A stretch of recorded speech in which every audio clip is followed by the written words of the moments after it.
Bismillahirrahmanirrahim. Assalamualaikum warahmatullahi wabarakatuh. Alhamdulillah wassalatu wassalamu ala Rasulillah wa ala alihi wa ashabihi. Asyhadu an la ilaha illallah wahdahu sallallahu wasallam alaihi wa ala alihi wa ashabihi kaum muslimin dan muslimat rahimani wa rahimakumullah. Insyaallah kita akan mempelajari buat kita tentang kaidah 50 kaidah Al-Quran untuk jiwa dan kehidupan. 50 kaidah diambil dari Al-Quran untuk jiwa dan kehidupan. Kita insyaallah mulai dari kaidah yang karena kaidah yang 1 sampai 6 dan saya bahas di takwa. Sebagian dari kita ada yang jemaah takwa juga. Maka kita mulai dari kaidah yang kedua. Dari 50 kaidah insyaallah kita berapa kaidah saja, maka biar kaidahnya sama-sama baru. Kita mulai dari kaidah yang ketujuh. Kaidah yang ketujuh ini ya kaum muslimin dan muslimat. Kaidah yang ketujuh ini adalah tentang firman Allah Subhanahu wa taala dalam surat At-Taubah ayat 9. Allah Subhanahu wa taala berfirman, "Ma'al muhsinina min sabil." Tidak ada jalan bagi orang yang sudah berbuat kebaikan untuk dicela. Tidak ada jalan untuk mencela orang yang sudah berbuat kebaikan.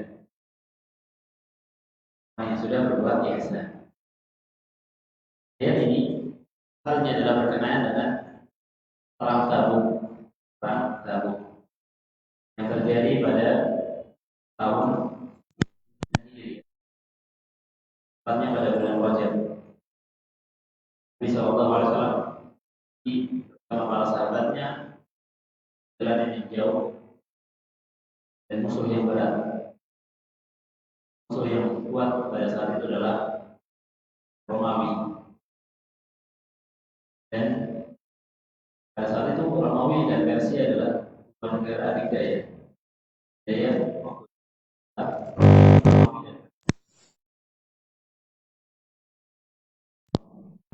bernama Tabuk. Itu di musim yang panas. Pada saat itu yang musim kurma.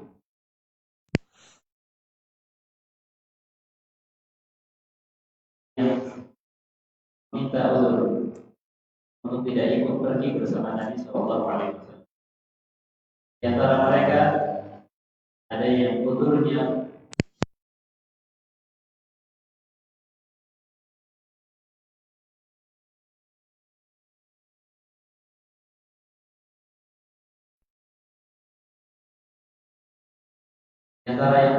benar adalah orang yang sakit, atau orang yang sudah tua, atau tidak punya biaya.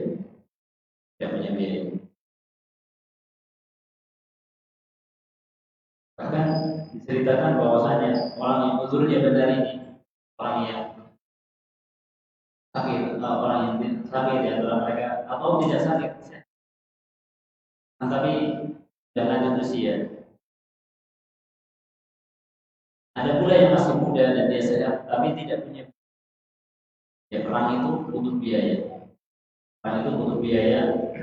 Apalagi ini adalah peperangan yang jaraknya jauh.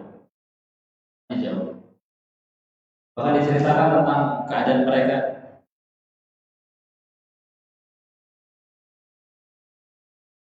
Tatkala mereka datang minta izin kepada Nabi Sallallahu Alaihi Wasallam untuk ikut berperang, dan mereka meminta bantuan kepada Nabi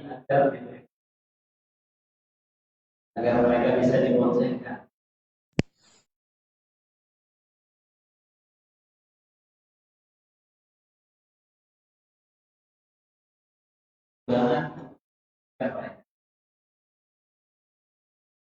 Dan juga maka mereka pun pulang ke rumah mereka. Kata Allah Subhanahu wa taala, wa tawallaw wa a'yunuhum tafidu min dam'i hazanan.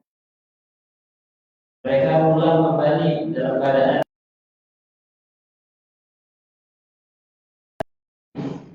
alla yajidu ma yunfiqun, karena mereka tidak mendapatkan biaya, tidak memiliki biaya untuk ini. Ada orang yang jujur, rasanya benar. Maka di sini Allah Subhanahu wa taala berfirman, "Laisa ma 'alal muhsinina min sabil."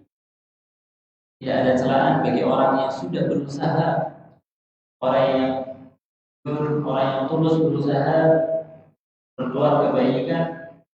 Ini itu peran, tapi mereka tidak mampu, tidak bisa, tidak berusaha. Maka tidak ada celaan bagi mereka. Tidak ada celaan bagi mereka. Adapun orang yang meminta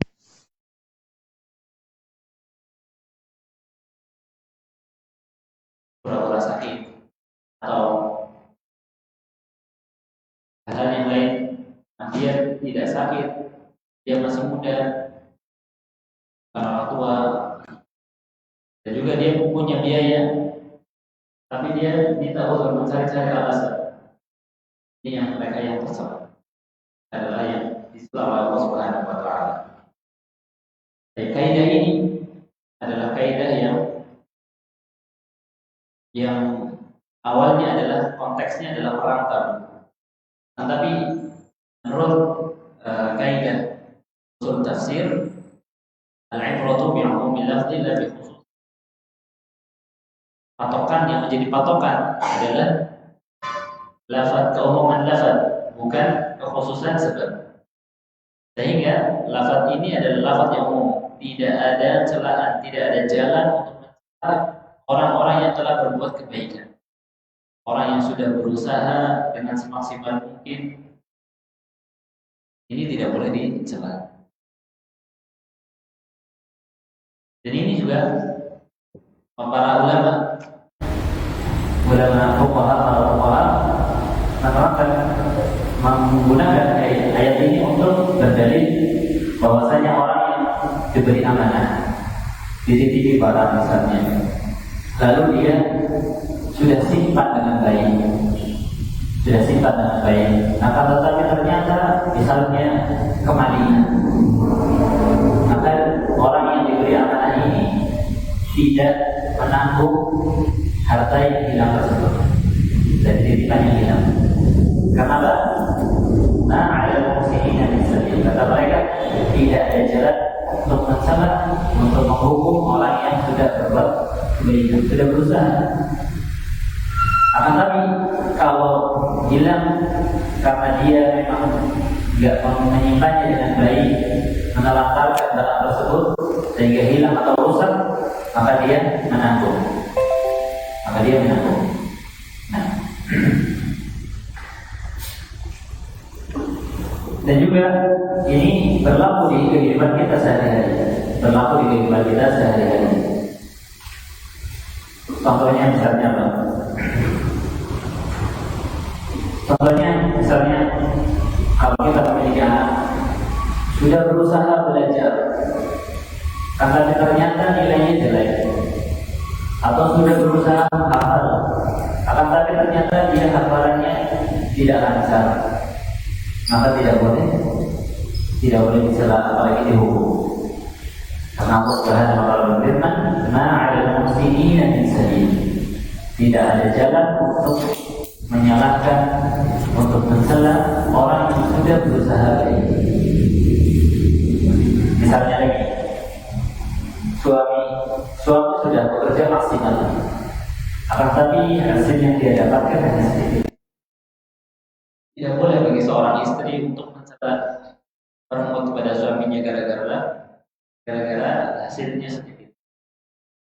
Karena ma'alal muhsinin, tidak ada jalan untuk mencela orang yang sudah sekuat tenaga. Dia sudah berusaha sekuat tenaga bekerja, istilahnya banting tulang, keras keringat. Kan tapi hasilnya sesuai dengan yang ditakdirkan oleh Allah Subhanahu wa taala, maka tidak boleh orang istri mencela merenggut pada suaminya karena hal ini. Dia mungkin bersedih, tapi jangan menyalahkan suami. Itu juga misalnya orang istri sudah berusaha merawat anak-anak, menjaga anak-anak. Ternyata anak-anaknya tidak menjadi anak-anak yang soleh-solehah. Maka suami tidak menyalahkan istrinya. Istri sudah berusaha semaksimal mungkin. Dia mau masak misalnya, sudah berusaha, ternyata masakannya nggak enak, ya jangan dicela. Dia sudah berusaha, sudah mencucikan baju suaminya, ternyata masih kotor atau bau keringatnya belum hilang, jangan dicela karena dia sudah berusaha. Kemudian contohnya lagi, misalnya punya pembantu bersihin, nyapu nggak bersih.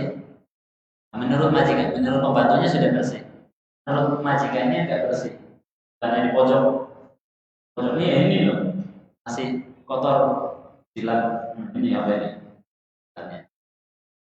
jadi loh. Nah ini ya jangan dicela karena dia sudah berusaha, pembantunya sudah berusaha, maka tidak boleh ada muhsinnya misalnya. Tidak ada jalan untuk kita bagi orang yang sudah berusaha berbuat kebaikan. Misalnya ada seorang khotibnya nggak datang, maka paksa karena dilihat nggak ada orang, nggak ada yang mau maju, akhirnya salah satu jamaah ditunjuk untuk atau takmir dari ustadz, ternyata ustadz yang ada semuanya ada jadwal khutbah semuanya. Akhirnya minta tolong santri untuk khutbah. Ternyata setelah maju pletok-pletok, pelak-peluk kalau bahasa Banyumasnya, ini nggak boleh dicela karena dia sudah berbuat ihsan, berbuat kebaikan. Coba kalau dia nggak maju, nggak jadi sholat Jumat mungkin. Dan hal-hal yang lain banyak di kehidupan kita, banyak praktek dari kaidah ini. Dalam kehidupan kita sehari-hari banyak prakteknya. Maka orang yang sudah berusaha berbuat kebaikan, kita mintai tolong, dia sudah mau menolong kita, sudah walhamdulillah. Jangan dicela. Kalau ada kesalahan, kalau ada kekurangan jangan dicela. Karena sempurna itu hanya milik Allah Subhanahu wa taala. Alasan kenapa tidak boleh dicela? Pertama, karena manusia itu memang tabiatnya tidak sempurna. Kemudian yang kedua, karena apabila seorang yang telah berusaha berbuat baik dicela, maka dia akan menjadi putus asa. Anak yang tadinya sudah semangat belajar walaupun hasilnya tidak memuaskan, kalau dicela dia akan putus asa, nggak mau lagi dia belajar. Atau orang yang sudah berusaha berbuat baik, pembantunya sudah berusaha membersihkan, tapi celaan yang keras, celaan yang menyakitkan, maka dia akan tidak mau lagi. Begitu juga guru misalnya, dia sudah berusaha mendidik anak-anak santrinya, ternyata masih ada kekurangan di sana sini, kekurangan ya biasa, tidak ada orang sempurna. Saya bilang tidak ada orang yang sempurna. Jangan dicela dengan celaan yang keras, yang menyakitkan. Ini kaidahnya. Ma'al muhsinina min sabil. Akan membuat putus asa, akan membuat orang yang berbuat baik jadi berhenti, atau bahkan lebih parah, akan membuat kebaikan hilang. Karena orang takut mau berbuat kebaikan, takut dicela. Padahal mau berbuat kebaikan, takut dicela. Kalau seandainya orang yang berbuat kebaikan tapi dia tidak sempurna, lalu dicela, maka orang akan takut berbuat kebaikan, sehingga akan hilang kebaikan-kebaikan di tengah masyarakat, di tengah umat, keluarga. Nah, ini kaidah yang sangat penting. Ada muhsinin min sabil. Jangan mencela orang yang sudah berusaha, yang sudah tulus berusaha untuk berbuat kebaikan, jangan dicela. Apakah artinya tidak boleh dikritik, tidak boleh diberikan masukan-masukan? Bukan. Boleh diberikan masukan, tapi dengan cara yang halus, dengan cara yang baik, sehingga dia tidak putus asa, sehingga dia tidak sakit hati, sehingga dia berhenti dari kebaikan. Diberi contoh, misalnya pembantu nggak bisa, mungkin dia karena dia nggak bersih, bukan karena dia nggak mau bersih, tapi dia nggak tahu definisi bersih itu apa, misalnya nggak tahu itu yang dimaksudkan bersih, standarnya majikannya itu nggak tahu, sehingga perlu dikasih tahu. Atau orang bekerja dia sudah maksimal, tapi nggak tahu standarnya majikannya itu harusnya seperti apa, dikasih tahu dengan baik, bukan dicela dengan keras. Atau seorang murid misalnya, dia nggak, sudah berusaha belajar dengan keras, dengan tekun, tapi dia belum berhasil. Mungkin perlu dikasih tahu cara belajar yang baik, Nah, ini hal-hal yang bisa menghalangi dia dari paham, misalnya kenapa dia nggak paham, mungkin caranya salah. Nah, dikasih tahu dengan cara yang baik. Dan di sini perlu diperhatikan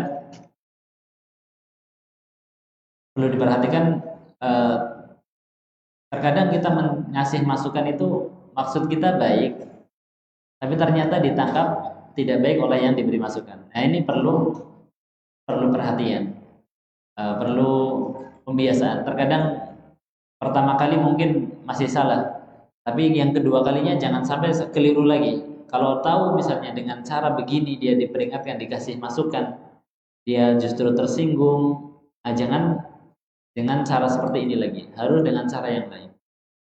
Ada kata-kata yang misalnya dia itu sensitif, jangan diucapkan lagi. Ini perlu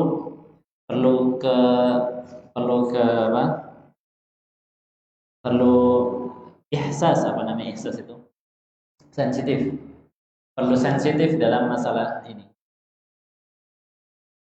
Baik, ini kaidah yang penting.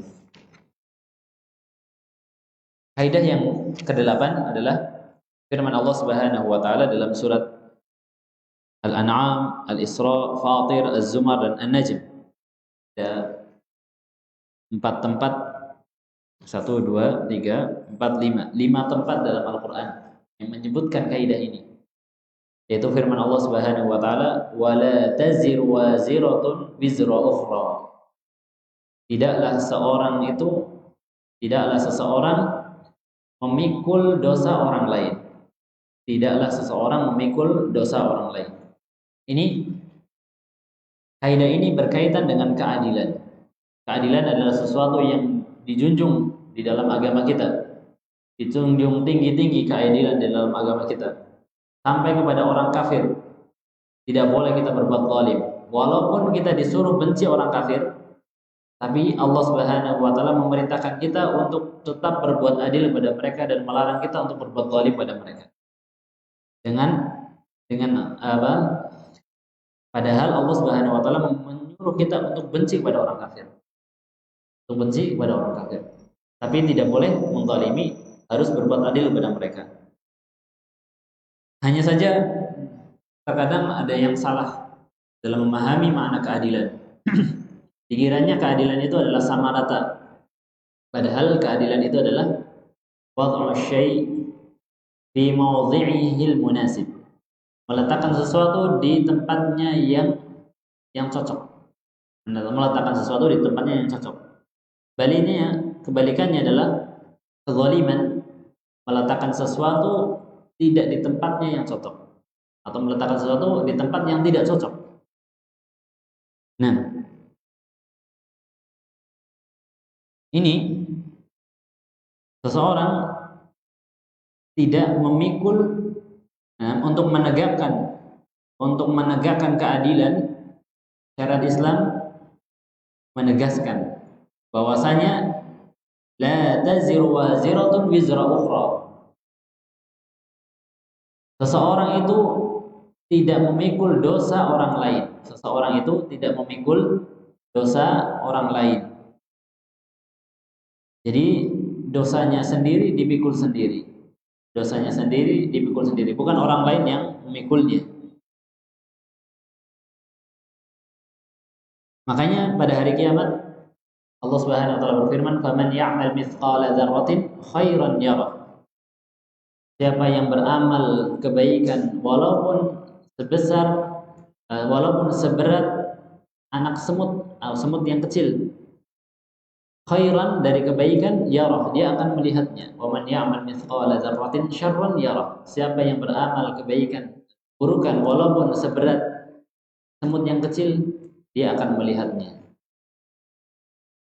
Dan ini kaidah ini dipraktekkan oleh Nabi Yusuf alaihissalam. Dipraktekkan oleh Nabi Yusuf alaihissalam. Tatkala terbukti bahwa tatkala Nabi Yusuf alaihissalam merekayasa suatu pencurian, bahwasanya takarannya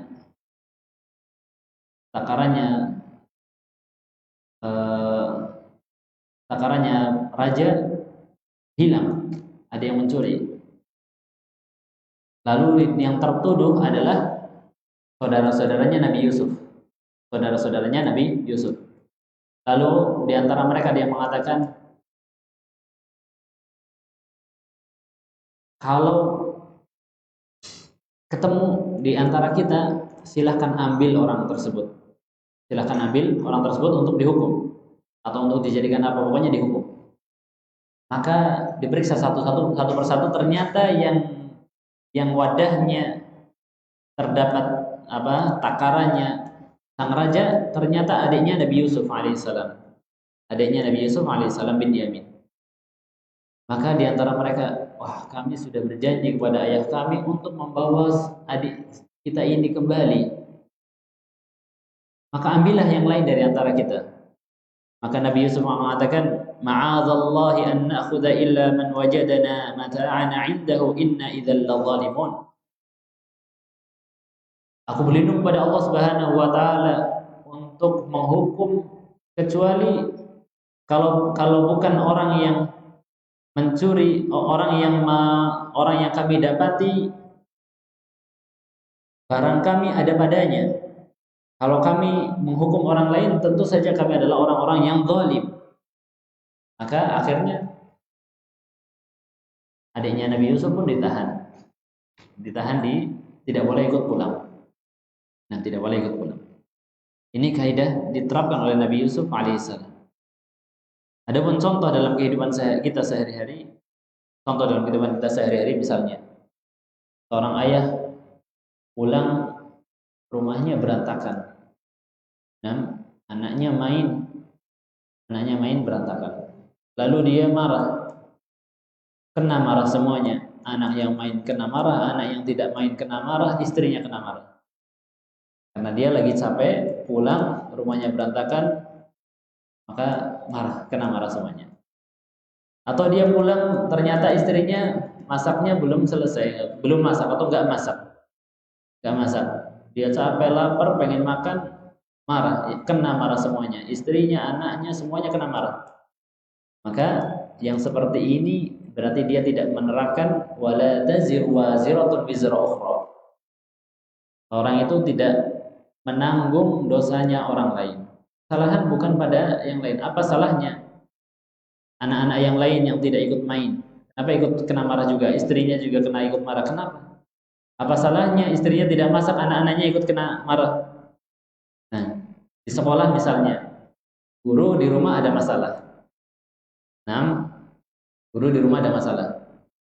habis cekcok sama istrinya misalnya, atau anaknya susah diatur sehingga terjadi pertengkaran di rumah, sampai di sekolah masih belum lega, kena marah semuanya. Nah, dipermutin semuanya sampai muridnya takut semua. Nah, dihukum semuanya. Ini juga. Atau ada salah seorang murid nggak ngerjain PR misalnya, distrap semuanya. Nah, dijemur. Nah, misalnya. Ini berarti dia tidak menerapkan kaidah keadilan dalam agama Islam. Seorang tidak menanggung dosa orang lain. Misalnya lagi ada masalah dengan orang lain, misalnya ayahnya ada masalah di tempat kerjaannya, atau cekcok di jalan cekcok dengan orang, serempet motornya misalnya.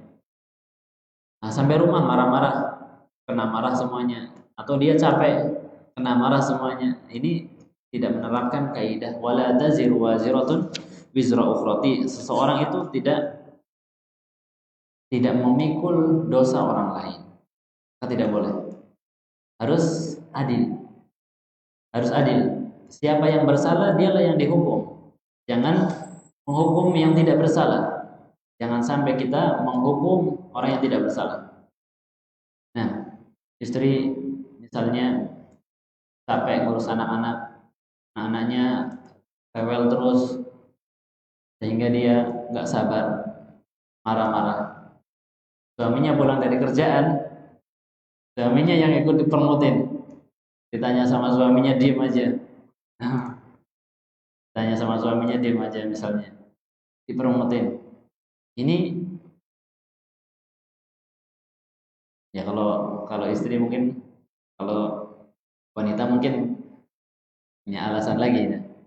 Tapi yang jelas seseorang yang tidak ikut andil dalam masalah, jangan ikut kena batunya. Jangan ikut kena batunya. Seorang yang tidak ada urusannya. Nah, padahal suaminya datang pulang dengan bawa oleh-oleh, ingin memberikan kebahagiaan untuk keluarga, akan tapi istrinya malah cemberut. Nah, atau sebaliknya, istrinya sudah berhias menyambut suami, ternyata suaminya habis dapat masalah di luar, meremut sehingga tidak digubris ini dandannya, istri tidak digubris. Nah, dipermutin semuanya. Keluarga ini juga namanya zalim, tidak menempatkan sesuatu pada tempatnya, menghukum seorang yang tidak bersalah. Orang yang tidak bersalah ikut kena batu dari kesalahan orang lain. Ini tidak ada dalam syariat Islam, dilarang dalam syariat Islam. Nah, tidak boleh. Nah, kecuali kalau dia menjadi penyebabnya.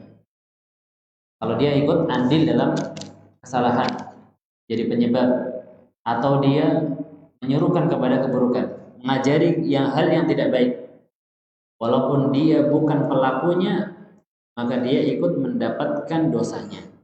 Dia ikut dihukum. Bagaimana Allah Subhanahu wa taala menceritakan tentang dai-dai sesat, para penyuruh kepada kekafiran dan kesesatan. Para penyuruh pada kekafiran dan kesesatan. Nah, itu mereka dapatkan dosa dari orang yang disesatkannya. Nah, dan juga orang yang mendiamkan kemungkaran maka dihukum oleh Allah Subhanahu wa taala karena dia tidak melarang kemungkaran. Nah, Allah Subhanahu wa taala berfirman, "Wattaqu fitnatan la tusibanna alladziina zalamu minkum khassah." Dan takutlah terhadap suatu fitnah yang tidak hanya menimpa orang-orang yang zalim di antara kalian saja, nah, akan tapi menyeluruh. Ini sebabnya karena dia mendiamkan kemungkaran. Subhanakallahumma bihamdika asyhadu an la ilaha illa anta astaghfiruka wa atubu ilaik. Walhamdulillahirabbil alamin. Wallahu taala a'lam.